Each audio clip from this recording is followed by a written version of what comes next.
Uma coisa interessante de se ver a respeito dessa expressão do nosso φn é que, reparem, não existe nada aqui com coeficiente imaginário. Tudo que aparece é totalmente real. Não existe nada imaginário. A exponencial tem o expoente real, as derivadas aqui, constante, tudo é real. Então esse cara todo é real. Como a gente sabe, a função de onda, a interpretação física dela não é pelo valor da função de onda. O que a gente sabe é que a conexão com a física de fato, né, levando em conta que isso é uma função de onda de posição, é que se a gente quiser medir densidade, probabilidade de se obter, né, o nosso sistema que está oscilando harmonicamente em um determinado intervalo, a gente tem que calcular o nosso φ estrela φ, que nesse caso vai ser φ ao quadrado, certo? Porque, levando em conta que o nosso cara aqui é real, φ estrela, φ complexo conjugado, vezes φ é φ quadrado, certo? Porque é real. Então esse cara daqui que está relacionado à nossa densidade e probabilidade.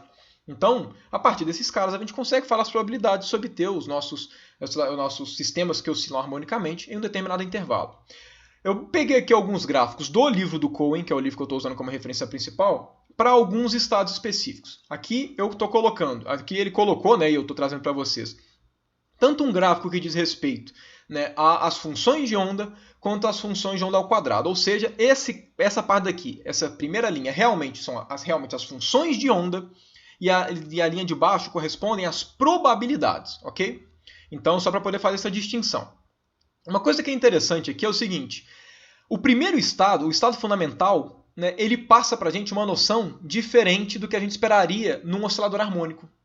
Vamos lá, qual que é um sistema? Vamos pegar um sistema clássico de oscilador harmônico. Um sistema clássico, um sistema simples, que é um sistema de oscilador harmônico, é um sistema massa-mola. Então a gente coloca aqui uma certa mola e prende o corpo. Como a gente sabe, a descrição do movimento desse cara são em termos de senos e cossenos, certo? A descrição do oscilador harmônico clássico, a solução é seno e cosseno. Porém, o que a gente sabe é o seguinte, no oscilador harmônico clássico, existem as posições que a gente chama de x mínimo e x máximo, ok? Que são as amplitudes, ok? Então aqui eu vou chamar de xm e aqui eu vou chamar de xm. Ok? Aqui eu vou chamar, na verdade, de menos xm e a posição de equilíbrio eu vou chamar de posição zero, ok? Então, x máximo e menos x máximo. Como a gente sabe, nesses x máximos, eles são os pontos de retorno. Quando a gente analisa o bloco se movimentando no sistema clássico, numa oscilação harmônica, quando ele chega nesse ponto daqui, né, quando ele chega no ponto máximo ou no ponto mínimo, são exatamente os pontos onde ele está invertendo o movimento. Como ele está invertendo, ele está indo de uma direção e passa a ir para outra, vai ser o momento que ele vai estar com a velocidade zero. Nesse ponto ele está parado, né, instantaneamente parado. E nesse ponto daqui do zero é o momento, se vocês forem se recordar das soluções do oscilador harmônico, quando ele está na posição de equilíbrio, é o momento que ele está mais rápido. O que isso significa classicamente falando? Como ele está mais devagar na região mais próxima da posição x média, significa que é mais fácil você encontrar o oscilador harmônico se você tira uma foto de um oscilador harmônico que está vibrando muito rápido. Se você tira uma foto, a probabilidade de você encontrar ele nessas regiões, perto das regiões, né, do limite, né, da parte máxima e da parte mínima, a probabilidade é maior do que você encontrar nessa região central, perto da posição de equilíbrio. Por quê? Porque nessas posições, né, que são mais extremas, a posição máxima e a posição mínima, ele está mais próximo da velocidade zero. Se ele está mais devagar nessas posições, ele fica mais tempo nessas regiões. E quanto mais próximo da posição de equilíbrio, como ele está mais rápido, ele passa menos tempo ali. Quando a gente analisa o estado fundamental, é exatamente o contrário. É muito mais fácil, olha só a densidade, olha só a probabilidade aqui, né, as densidades. A probabilidade de você encontrar ele aqui na posição, que é a posição de equilíbrio, é máxima, é a maior probabilidade. E a probabilidade de você encontrar ele nas beiradas do oscilador harmônico é quase próximo de zero. Diminui drasticamente, né, diminui exponencialmente, levando em conta aqui o comportamento gaussiano dessa expressão. Então, o estado fundamental ele tem um comportamento totalmente diferente do que a gente espera classicamente. A gente deveria ter um comportamento próximo no estado fundamental, ele deveria ter um comportamento semelhante aos nossos osciladores harmônicos? A resposta é não. Pelo seguinte, se vocês forem levar em conta, qual que é a energia do estado fundamental? A energia do estado fundamental é h barra ômega sobre 2. Peguem o valor de h barra. H barra é um valor minúsculo, extremamente pequeno. Inclusive, o fato dele ser extremamente pequeno que faz com que a gente só perceba o comportamento quântico na escala microscópica. H barra é muito pequeno. Essa energia do estado fundamental ela é uma energia que, classicamente falando, é zero. Essa energia é muito pequena. Se você pega um oscilador harmônico qualquer e coloca 1 joule de energia, por exemplo, coloca 1 joule é bem pouquinho no nosso cotidiano. Certo? Um joule é menos que uma caloria. Com 1 joule você não aumenta a temperatura de 1 grama de água em 1 grau Celsius. Você não faz isso. 1 joule é pouquíssima coisa.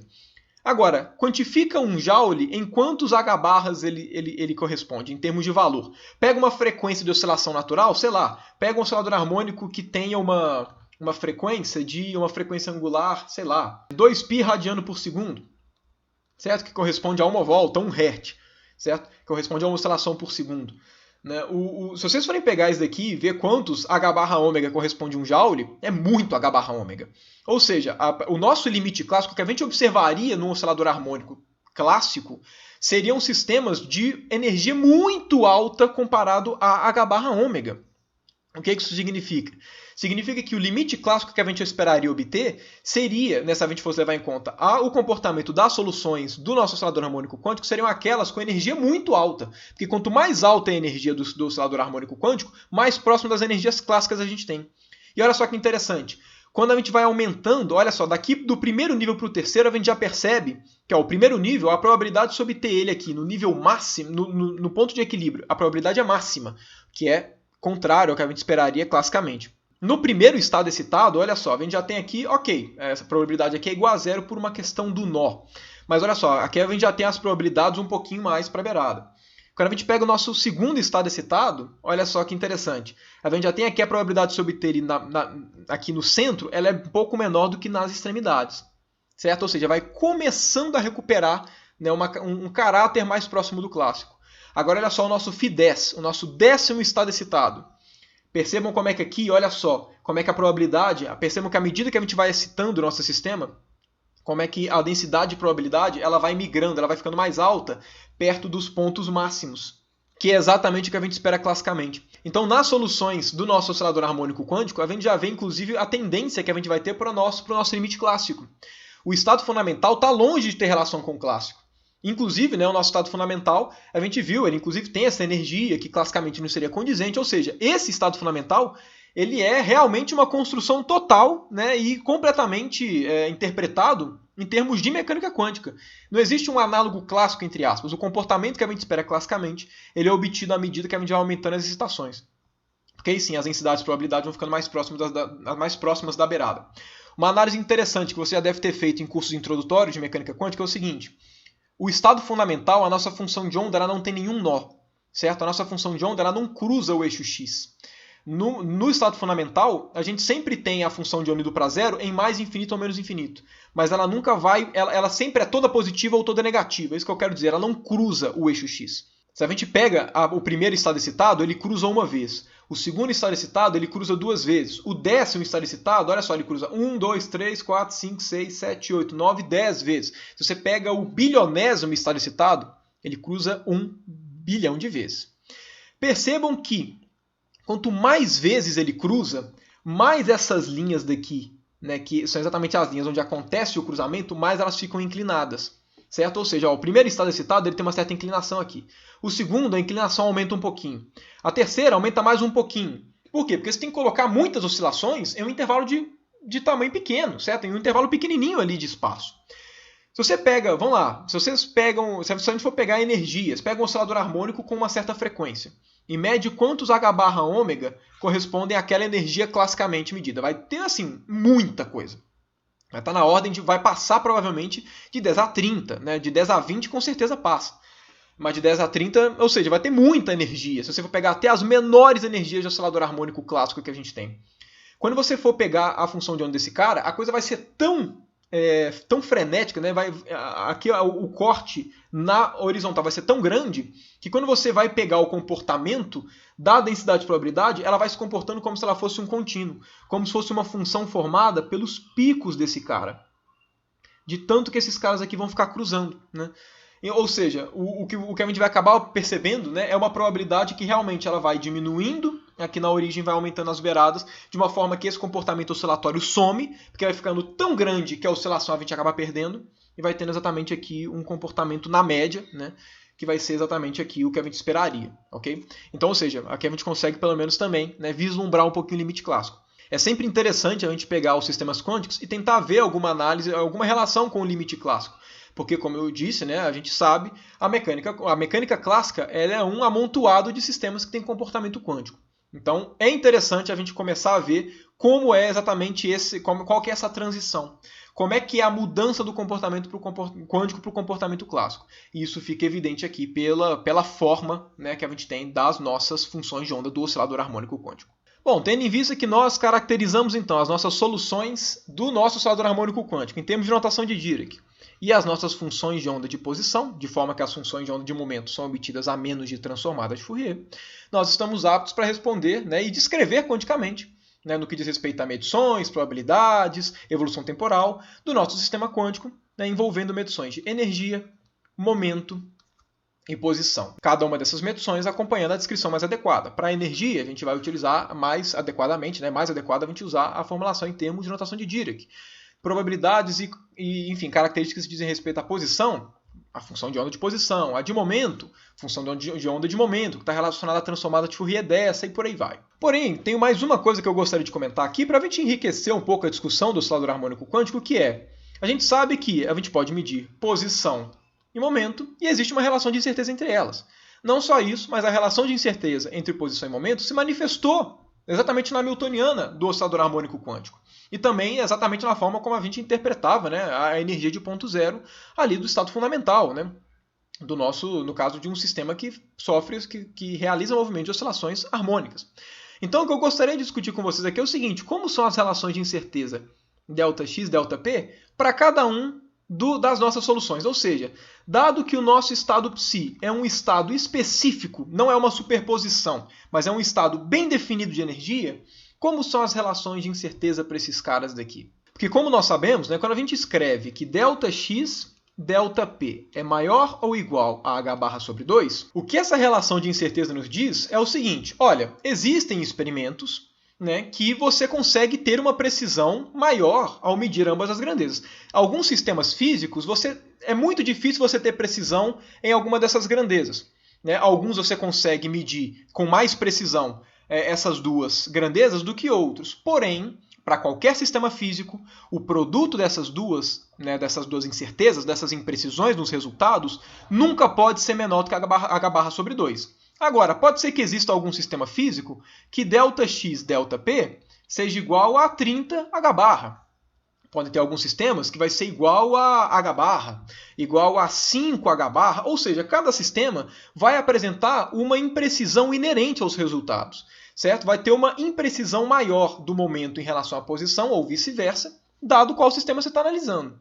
Então, o que eu gostaria de discutir com vocês aqui é exatamente isso.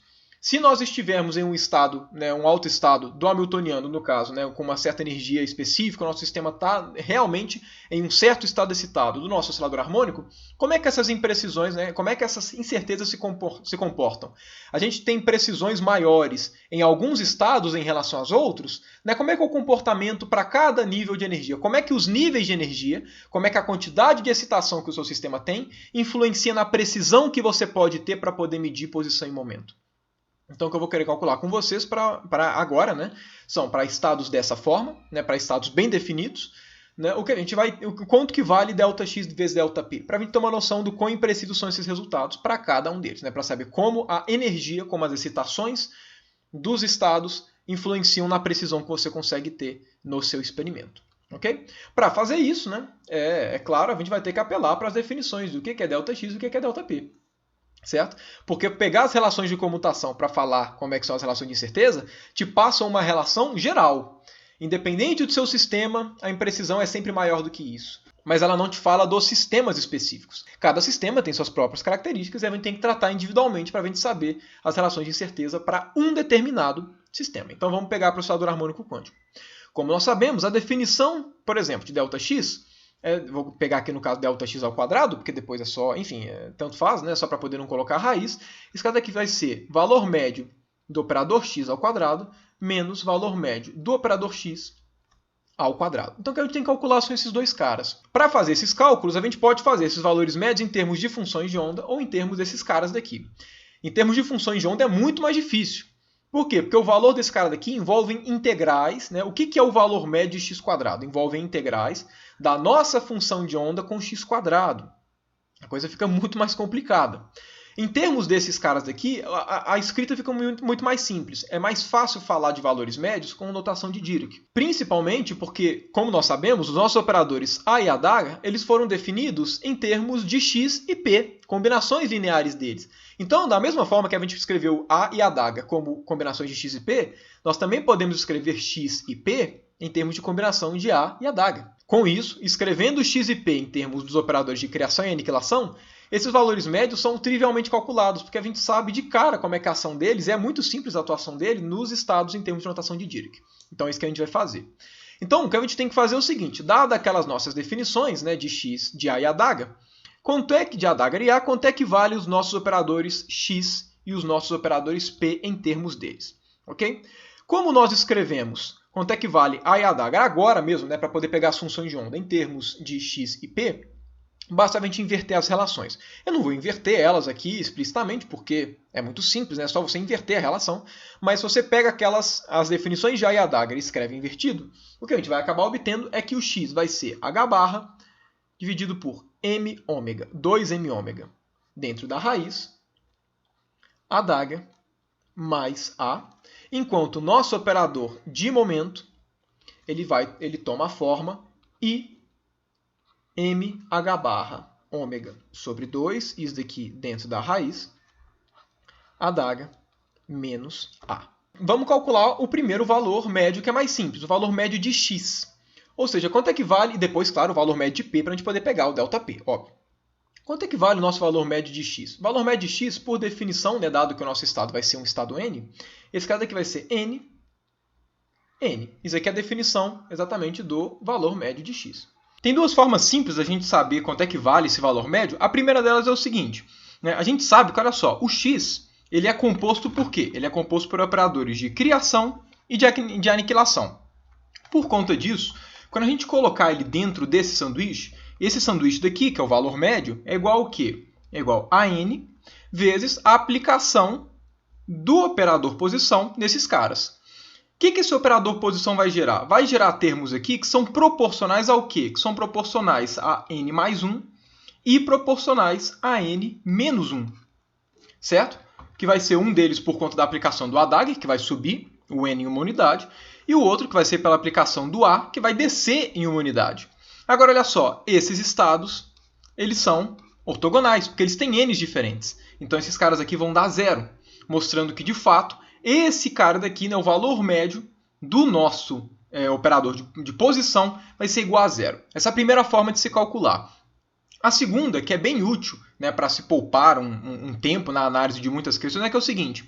Como é que é o potencial que define o nosso oscilador harmônico? É um potencial do tipo parabólico, certo? O nosso potencial ele é um potencial, né, do tipo m ômega 2 sobre 2x², e ele tem uma propriedade importante que é um potencial par. Ou seja, v de x é igual a v de menos x, certo? Simplesmente, se você pega esse potencial e troca x por menos x, o potencial é a mesma coisa, dá o mesmo valor. Significa que o nosso potencial, né, do oscilador harmônico é um potencial par. Pela equação de Schrödinger, não é difícil ver, não vou alongar muito essa análise aqui, mas pela equação de Schrödinger, toda vez que a gente tem um potencial que é par, necessariamente as nossas funções de onda φn de x, elas vão ter paridade bem definida. Ou seja, ou esses caras vão ser pares ou vão ser ímpares. E isso, inclusive, é bem visível quando a gente pega aqui essa tabelinha de soluções. Né? Olha só, todos esses caras daqui têm paridade bem definida. O estado fundamental ele é um estado, uma função par. Né? O primeiro estado citado é ímpar, o segundo estado citado é par e por aí vai. Certo? Ou seja, eles têm paridade bem definida. Como eles têm paridade bem definida, ou seja, ou são funções pares ou são funções ímpares, o quadrado deles, que está relacionado realmente à probabilidade, vai ser sempre uma coisa par. Porque quando você tem uma função par que você eleva ao quadrado, continua par. E quando você tem uma função ímpar que você eleva ao quadrado, ela vira uma função par. E agora, olha só, o que seria equivalente ao valor médio de x? Seria equivalente a qual que é o valor médio, né? Qual que é a média das posições que você encontraria é um sistema que está oscilando harmonicamente. Agora, olha só, como a coisa é par, significa que a probabilidade de se encontrar em x positivo é igual à da negativa. Logo, qual que é o valor médio? Exatamente o x igual a zero. Então, sempre que vocês se depararem com potenciais desse tipo, né, já saibam de cara que o valor médio, pelo menos de posição, já que o potencial, né, é um potencial de posição, claro, né, o valor médio ali da posição para qualquer função de onda sempre vai ser zero. A gente pode pegar essas definições, colocar aqui, fazer o valor médio, vocês vão ver que é zero. Tanto ele quanto o valor do P, ok? Os valores médios dos dois vão ser iguais a zero. Portanto, para a gente determinar aqui as nossas incertezas, né, os nossos ΔX e os nossos ΔPs, que a gente vai ter que calcular o valor médio do x ao quadrado e do p ao quadrado. O que a gente, primeiro de tudo, vai ter que fazer é quanto é que vale x quadrado. Certo? É a primeira coisa. X quadrado vai valer o quê? Essa constante ao quadrado vai ficar h barra sobre 2m ômega. E vai ficar esse cara vezes ele próprio. Certo? Quanto é que é a dagger mais a ele vezes ele próprio? Isso aqui vai dar a dagger ao quadrado mais a ao quadrado mais a dagger a mais a dagger. Ok? Para escrever isso de uma forma mais adequada, esse cara daqui é a definição do nosso operador número. E esse cara daqui, se você se recorda, é o nosso operador número mais 1. Então, a gente ainda pode escrever esse cara como sendo 2n mais 1. Ok? Então, mais 2n mais 1. Ok? Temos aqui, então, o nosso x quadrado. E agora vamos calcular o nosso p quadrado. Nosso p quadrado vai ser esse cara ao quadrado. E ao quadrado menos 1 vai simplesmente ficar menos o que tem dentro dessa raiz. Então, menos mh barra ômega sobre 2. Mesma coisa, esse cara vezes ele próprio. Né? Por consequência, aqui vai ter um a dagger ao quadrado mais a ao quadrado mais, aqui menos a dagger a menos a dagger. Mesma coisa, esse cara daqui é o operador número, esse aqui é o operador n mais 1. Então aqui vai ficar menos 2n menos 1. Certo? Então, aqui vamos ter um menos 2n. Então, menos 2n menos 1. Então, temos aqui a nossa expressão do p ao quadrado. O que a gente vai fazer agora, então, é, dado que nós temos um estado n qualquer, quanto é que vai ser essas incertezas daqui, ok? Então, dado que esses caras aqui são x quadrado e p quadrado, primeiro vamos calcular, então, o valor médio de x ao quadrado. O valor médio de x ao quadrado vai ser o quê? h barra m 2m ômega, né? Opa, faltou 2 aqui, então 2m ômega. Aí vai aparecer aqui n, que é o nosso psi, certo? Que a gente vai estar sanduichando. Aqui vai ter a dagger ao quadrado, mais a ao quadrado, mais 2n mais 1, sanduichado aqui com n. De cara, a gente já pode falar o seguinte, esse sanduíche da soma é a soma dos sanduíches. Então, isso aqui é a dagger ao quadrado sanduichado, mais a ao quadrado sanduichado, mais 2n ao quadrado sanduichado, mais 1 sanduichado, ok? Primeira relação que a gente pode fazer aqui, que faz com que esses valores médios sejam obtidos muito mais facilmente, é o seguinte. A gente sabe que esses estados n são ortogonais, ok? Então, a única forma de esse cara daqui dar diferente de zero é se n for igual a m. Como nós sabemos, o a e o a dagger, eles modificam o n, certo? Eles aumentam em uma unidade ou diminuem. E como é que eles fazem isso, né? Só relembrando. Quando a gente tem o a aplicado a um estado n, ele vai te retornar um n menos 1, independente da constante. Eu não vou colocar a constante por enquanto. Da mesma forma, o a dagger aplicado ao n vai te retornar um n mais 1. Isso aqui nos leva a uma conclusão que é o seguinte. Se a gente for sanduichar com algum autoestado hamiltoniano, né, desses sketches n, com aqui um conjunto de a e a dagger, se não tiver a mesma quantidade de operador de criação e de aniquilação, esse cara vai dar zero. Esse cara só não dá zero se tiver o mesmo tanto de operador de criação e aniquilação. Por quê? Se tiver mais operador, olha só, se tiver mais operador de criação do que de aniquilação, vai fazer com que todos esses caras aplicados ao n, vai fazer com que esse cara vire um n mais alguma coisa. Por quê? Porque tem mais criação do que aniquilação. Então imagina que aqui tenha 3 de criação e 2 de aniquilação. Esses 5 operadores atuados no n vai fazer com que ele aumente 3 unidades e depois diminua 2. Então, no final, se retornaria um estado n mais 1. Mas n mais 1 com n dá zero. Só vai dar diferente de zero quando esses dois estados aqui forem iguais, certo? Ou seja, para que esse produto, para que um valor médio com operadores a e a dagger D diferente de zero, é necessário que tenha a mesma quantidade de A e adaga, para fazer com que o número de excitações que você promoveu no seu estado aqui à direita seja o mesmo tanto de desexcitações, de forma que depois vai sobrar o produto escalar do N com o próprio N. Se tem um número diferente, vai formar produtos escalares de N com N mais alguma coisa, ou de N com N menos alguma coisa, que é zero. Por consequência, o que a gente consegue tirar a respeito disso? Olha só, esse cara daqui tem 2 adagas. Então o que ele vai fazer? Ele vai fazer com que esse estado daqui seja uma constante. Ele aplicado nesse estado N vai ser uma constante vezes N mais 2, que é ortogonal a N. Então, o valor médio com esse cara aqui do meio dá zero. Mesma coisa com esse, porque ele vai diminuir em 2 excitações esse cara daqui. E vai fazer com que ele seja ortogonal ao estado N. Vai ficar um N com N menos 2. Então, matou. Agora, o sanduíche desse cara daqui não dá zero. Por quê? Porque 2N aplicado no N vai dar 2, alto valor N, e o 1 aplicado ao N vai dar 1 vezes o N. Então esse cara daqui vai nos retornar quanto? Vai nos retornar H barra sobre 2 M ômega. Agora, o sanduíche de 2 operador N mais 1, que é mais a identidade, né? Um abuso de linguagem, esse 1 aqui tem a identidade.